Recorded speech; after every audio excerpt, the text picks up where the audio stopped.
ایک قاری صاحب تھے، ان کو تراویح پڑھ قرآن تو یاد نہیں تھا، گاؤں کے لوگوں نے آگے کر دیا کہ آپ تراویح پڑھائیں۔ اب جب وہ تراویح پڑھائے گا تو پیچھے کسی کو آتی تو ہے نہیں، اس کو کیا پتا کیا پڑھا رہا ہے، تو وہ ادھر ادھر کی شروع ہو گیا نا، ضرب یضرب ضربا فہو ضارب وضرب، گردانیں پڑھنا شروع، جتنی اس کو عربی کی گردانیں یاد تھیں اور جو عربی کے الفاظ، ھذا شیء فلان انہ علیم خبیر۔ ابھی ایک تلاوت آئی ہے کسی گاؤں کی، ایسے بہت غلط پڑھے جا رہے ہیں، پیچھے کسی کو پتہ ہی نہیں ہے، تو اب یہ پڑھا جا رہا ہے ھذا فلان، تھوڑی بہت عربی آتی تھی۔ ایک دن تراویح میں کوئی پڑھا لکھا آ گیا عالم، اس نے پیچھے سے لقمے دینا شروع کیے۔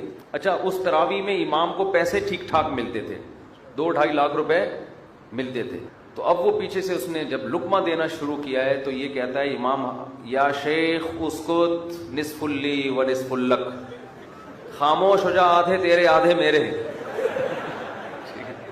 عربی میں اس کو کہہ رہے چپ کر کے کھڑا رہے، آدھے پیسے تیرے آدھے۔ وہ ایک آدمی کا جو گدھا تھا نا، وہ بہت سست تھا، تو وہ چلتا ہی نہیں تھا، تو وہ کسی حکیم کے پاس گیا، تو حکیم صاحب سے بولا گدھا کم وقت سفر پہ دور جانا ہے، مجھے چل کے ہی نہیں دے رہا۔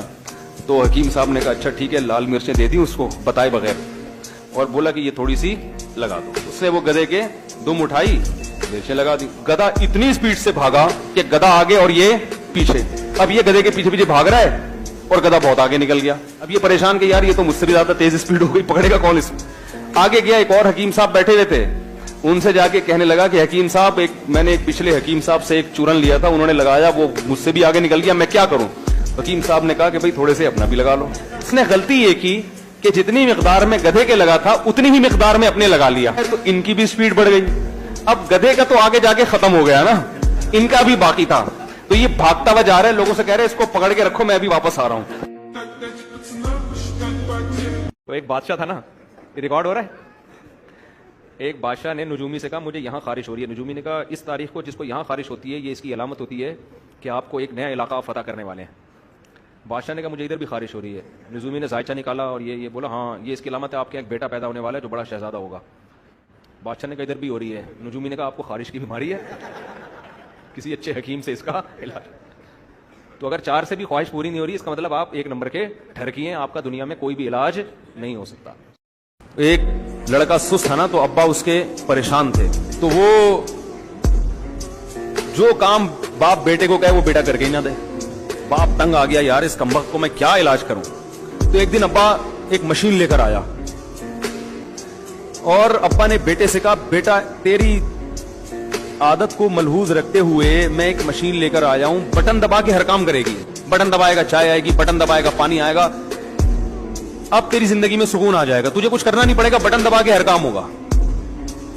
بیٹا کہتا ہے ابا بٹن کون دبائے گا اس کا؟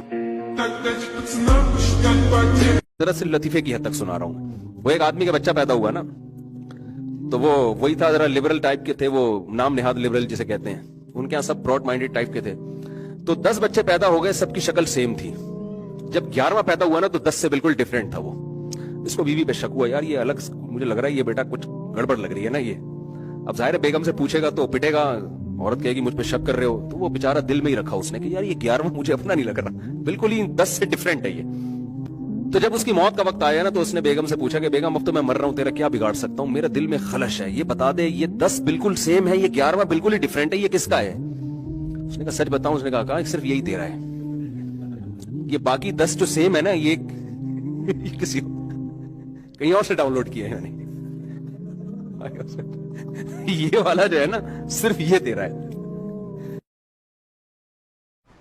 ایک بچہ کافی دیر سے نا اس کا ہاتھ نہیں جا رہا تھا گھنٹی پہ، ایسے اچھل اچھل کی کوشش کر رہے، ایک بڑے میاں گزرے، انہوں نے بجا دی گھنٹی، اور بچے سے پوچھا بیٹا ہاں بتاؤ کیا کہہ رہے ہیں؟ بھاگو۔ اب کیا کرو، جو کام میں کر رہا تھا مجھ سے ہوا نہیں، آپ نے کر دیا، اب کیا کرنا ہے؟ بھاگو۔ یہ ہوتے تھے پہلے کے بچے۔ اب وہ ویڈیو گیم کھیل کھیل کے بچوں کی صلاحیتیں برباد۔ وہی لطیفہ آپ سناتا ہوں نا میں اکثر، ایک طاقتور آدمی جا رہا تھا، اس کو شو مارنے کا شوق تھا، اس کے ساتھ ایک کئی دبلا سا آدمی گزرا، اس موٹے طاقتور نے اس کو دھکا دے کے نا گرا دیا، ایسے ہی بس، کیا کر لے گا؟ اب یہ دبلا جب گرا ہے، غلط بات ہوئی نا اس کے ساتھ، کیا اس کو بڑا غصہ آیا۔ اب اس نے جب سامنے دیکھا کہ یار یہ تو اتنا پاورفل ہے، تو اس نے کیا کیا, دماغ کے تیز ہوتے ہیں باریک لوگ, اس نے بولا یہ آپ نے میرے ساتھ مذاق کیا ہے یا سنجیدگی سے دھکا دیا ہے. اس کا خیال تھا یہ کہے گا میں مذاق کر رہا, تو وہ بڑا ہوشیار نالائق. تو اس دبلے نے اس موٹے سے پوچھا کہ آپ نے میرے ساتھ مذاق کیا ہے یا آپ سیریس تھے. اس نے کہا سیریس تھا میں. تو اس نے کہا اچھا ہو گیا, ورنہ میں اس قسم کے مذاق برداشت نہیں کرتا. یہ کہا اور بھاگ گیا. وہ ایک امام صاحب سیدھے سادے تھے, گاؤں دیہات کے. ان کی کہیں نظر پڑ گئی کسی خاتون کی, محلے کی, بڑی خوبصورت تھی وہ, کہیں بیچاروں نے توبہ استغفار کی, نظر کوئی اتفاقیہ نظر پڑ گئی نا. اب ان کے لاشعور میں وہ یہ جمعے کی تقریروں میں نا امام سے بچ کے رہنا چاہیے, تو وہ بیان کر رہے, بیان میں کہہ رہے جنت کی حوریں ایسی ہوں گی, جنت کی حوریں ایسی ہوں گی, زبردست, ایسا خوبصورت, ایسی حسن, کیا بتاؤں, وہ فلاں کی بیوی کو دیکھ لو جا کے ویسی ہوں. وہ فلاں کی پھر ان کا احساس ہوا یار یہ میں نے کیا بول دیا ہے. وہ ایک آدمی تھا نا, اس کی بیوی بیمار تھی, تو ٹینشن میں بیٹھا ہوا تھا. ڈاکٹر نے آ کے کہا کہ افسوس کی بات ہے آپ کی بیوی صرف 2 گھنٹے کی مہمان ہے. ڈاکٹر کا خیال تھا یہی ٹینشن ہوگی اس بیچارے کو کہ اتنی بیمار کیوں ہے. اس نے لمبی آہ کھینچی, سانس بھری لمبی, کہا ڈاکٹر صاحب جہاں پوری زندگی انتظار کیا 2 گھنٹے اور صبر کر لیں گے.